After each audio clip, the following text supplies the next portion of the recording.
నువ్వు నీ జాబ్ని పూర్తిగా చేస్తున్నాను, నీ జాబ్లో ఫుల్ఫిల్గా చేస్తున్నాను, కష్టపడిపోతున్నాను, ఇంకా నాకు ఏ లైఫ్ లేకుండా, లోకం లేకుండా అన్నీ మర్చిపోయి నా ఫ్యామిలీ, టైం, నీ డ్రీమ్స్, నీ కమిట్మెంట్స్ అన్నీ వదులుకొని గుడ్డులా కష్టపడుతున్నాను నువ్వు అనుకుంటే నీకంటే పిచ్చోడు ఎవడలేడు.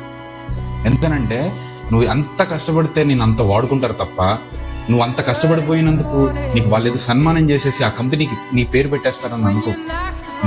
నీకు కానీ ఏదన్నా అయితే బాధపడేది నీ కుటుంబం. నీ ప్లేస్లో ఒక 4 రోజులు చూసి వేరే వాడిని తీసుకొచ్చి పెట్టుకుంటారు.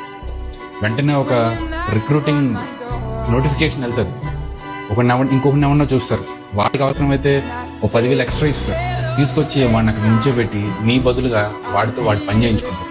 నువ్వు లేకపోతే వాళ్ళ పని ఏమీ ఆగదు.